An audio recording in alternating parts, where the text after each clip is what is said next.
सिंदरी विधानसभा चुनाव प्रचार प्रसार के दौरान यहाँ बलियापुर के इस मैदान में जमा हुए आप सभी हमारे बलियापुर के माताएं बहनें, नौजवान साथी, बड़े बुजुर्ग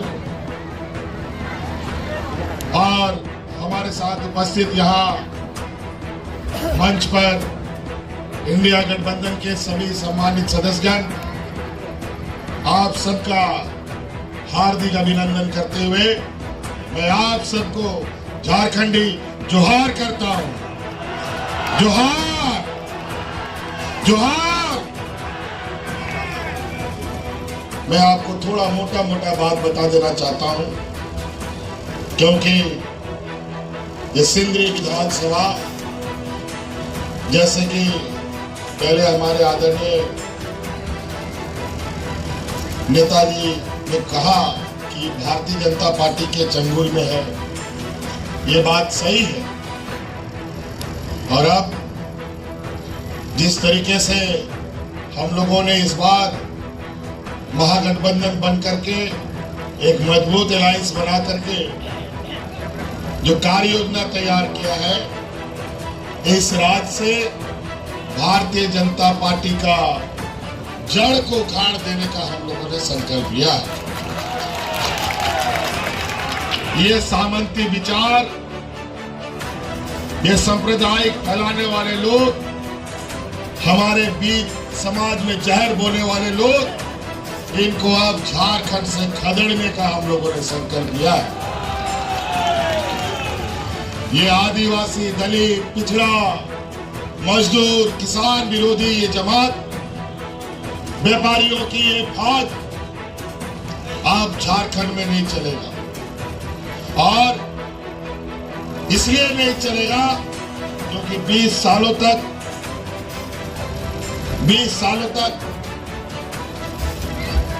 इस राज्य के अलग होने के बाद इन्हीं व्यापारी जमातों ने इस राज्य को हाँकने का काम किया, इस राज्य को दिशा देने का काम किया, और दिशा ऐसा दिखा दिया कि आज झारखंड आके जाने के बजाय कीचड़ में जाके धंस गया। इनके 20 साल के कार्यकाल में लोग भूख से मरे, इनके 20 साल के कार्यकाल में किसानों ने आत्महत्या की, इनके 20 साल के कार्यकाल में झारखंड से लोग पलायन करने लगे। अब तो बात ये यहां तक बढ़ गई कि झारखंड तो छोड़ो, अब केंद्र में बैठने के बाद अब देश से भी पलायन कर रहे हैं लोग यहां से। ये हालत हो गया। ये व्यापारियों की जमात का चेहरा है। हम लोगों ने 5 साल पहली बार भारतीय जनता पार्टी एनडीए को सत्ता से बेदखल रखा। उनका छटपटाहट इन 5 सालों में जो देखने को मिला, ऐसा दर्द, इतना तकलीफ शायद उसको कभी नहीं मिला हो। 1 साल से यहाँ आसाम का मुख्यमंत्री घूम रहा है, चिड़ियों की तरह सुपारी लेकर के झारखंड की सरकार को कैसे गिराए। आए दिन षड्यंत्र रचते रहते हैं। यहाँ तक सरकार तो गिरा नहीं सके, लेकिन हमको जेल भेजने का षड्यंत्र जरूर उसमें सफल रहे। लेकिन जहां मैं समझता हूं गरीब गुरुआ का जिसके ऊपर आशीर्वाद हो, महिलाओं का आशीर्वाद हो, बूढ़े बुजुर्गों का आशीर्वाद हो, मजदूरों का आशीर्वाद हो, तो उसका कोई भी बाल बाका नहीं कर सकता। इन 5 सालों में जो हमने चुनौतियां देखी, 20 साल में कभी भी किसी सरकार ने इतनी चुनौतियां नहीं देखी।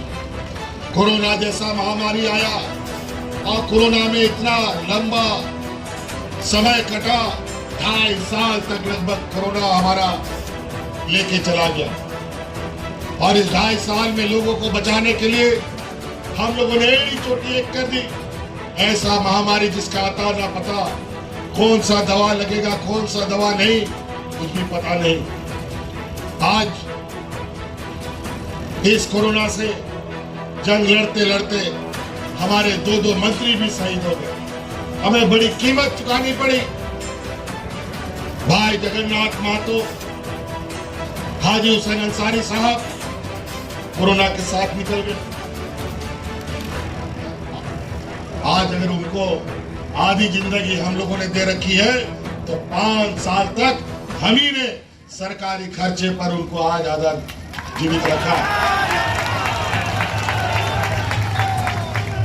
और भारतीय जनता पार्टी यही लोग ये कोरोना में फर्जी दवा सबको ठुकवा दिया, ऐसा दवा ठुकवा दिया कि आज के दिन में लोगों का मृत्यु दर में बढ़ोतरी हो गई है।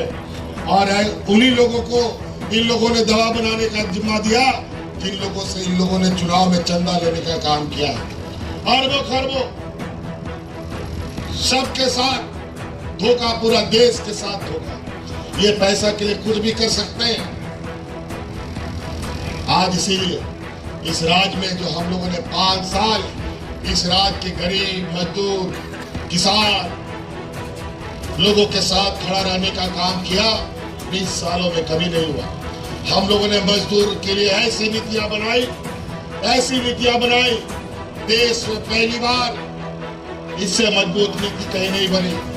आज हमारे मजदूर चाहे केरल में हो, तमिलनाडु में हो या विदेश में जाकर के फंस गया हो या मर गया हो, उनको छुड़ा करके वापस घर पहुंचाने का काम हमारी सरकार करती है। अनेक लोगों को हमने छुड़ाया, अनेक लोगों की पार्थिव शरीर उनके घर पहुंचाने का काम किया।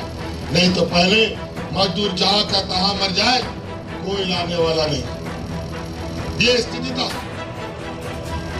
आज के इस कोरोना की लड़ाई में हमारी महिलाओं ने सबसे अधिक हमारा साथ दिया था। ये मजदूर प्रधान राज्य है या सबसे अधिक मजदूर है। कोई मजदूर अगर एक दिन काम नहीं करता तो उसके घर में चूल्हा भी नहीं जलता, उसका पूरा परिवार को भूखा सोना पड़ता है। और कोरोना काल में हमारी महिला दीदियों ने गांव-गांव, पंचायत, टोला मुख्यमंत्री दाल भात योजना चला करके उन गरीब मजदूरों को मुफ्त खाना खिलाने का काम करता था। तब यहाँ के मजदूर बचे। नहीं तो कोरोना काल में मजदूर घर से बाहर निकलता, कोरोना से मर जाता, और घर के अंदर रहता तो भूखा मर जाता। इनके डबल इंजन की सरकार में लोग हाथ में राशन कार्ड लेकर के बात मर गया। कोरोना जैसा विपत्ति में भी हम लोगों ने एक भी मजदूर को इस राज्य में नहीं मरने दिया। और महिला दीदियों के सहयोग से पूरे राज्य को बचाने का काम किया। और उसी समय हमने संकल्प लिया, इस राज्य की महिलाओं को उनके पैरों पर खड़ा करेंगे, उनको मजबूत करेंगे। और आज उनके लिए मुख्यमंत्री मैया सम्मान योजना हमने लाया है। आज राज्य की सभी महिलाओं के खाते में 1000 टका जा रहा है। जा रहा है कि नहीं जा रहा है भैया लोग बताओ? जा रहा है। चलिए बहुत बढ़िया। अभी बबलू जी को यहाँ जिताइए, भाजपा के चंगुल से इस सिंदरी को बाहर निकालिए और फिर सरकार बनाइए।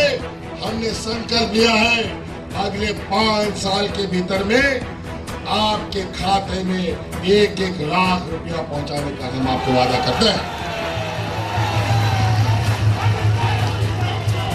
और उसका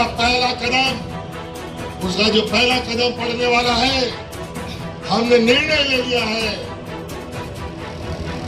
कि अभी तो अगला महीना, अभी का महीना का पैसा आया कि नहीं? आया कि नहीं? आ रहा होगा। आजकल में आ जाएगा या आ गया कई जगह तो। चौथा किस्त आया कि नहीं? चौथा किस्त, चलो ठीक है।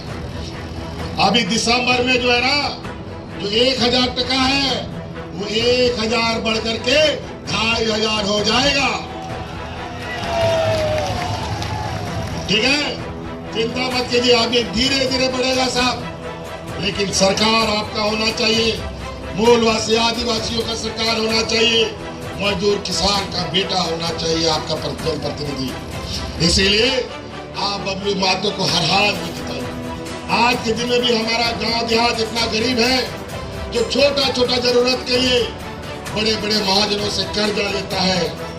5000, 10,000 टका, चाहे बच्चा का फीस भरना हो, चाहे कोई इलाज करना हो, चाहे बिजली का बिल का भरना हो।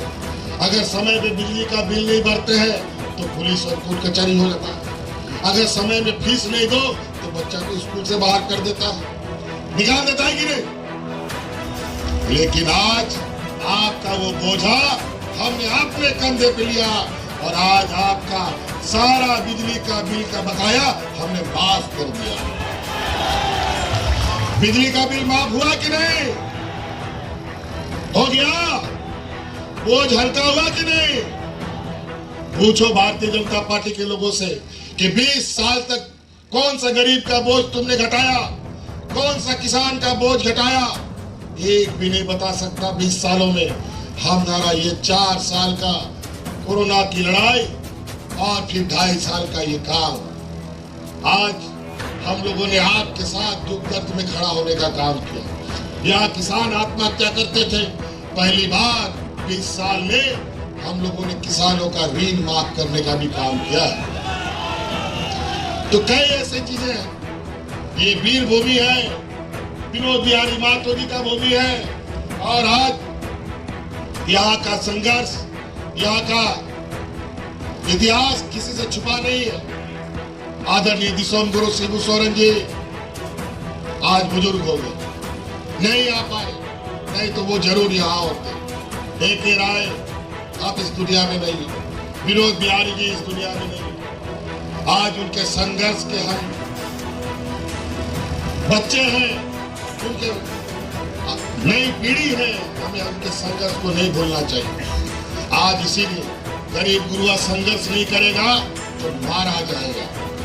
और आज आपका नेतृत्व करने के लिए हम लोगों ने पूरे महागठबंधन के साथ, पहले हम लोग भी आपस में छीना झपटी करते थे तो दो आदमी लड़ाई लड़ता था, तीसरा लोग फायदा उठा लेता था। अब ये फायदा नहीं उठाने देंगे, इसलिए हम लोगों ने एक साथ चलने का मन बनाया और बबलू जी को यहाँ हम लोगों ने प्रत्याशी के रूप में और मेरा आँख कान नाक के रूप में यहाँ हमने इनको रखा है और इनको जिताने का काम कीजिए। और विशेष नहीं कहते हुए जिताइएगा ना, इनको पक्का जिताइएगा ना, यहाँ बीजेपी से मुक्ति मिलेगा ना। चलिए, बहुत बहुत धन्यवाद। इन्हीं बातों के साथ हम आगे जाने का विदा लेना चाहेंगे। धन्यवाद।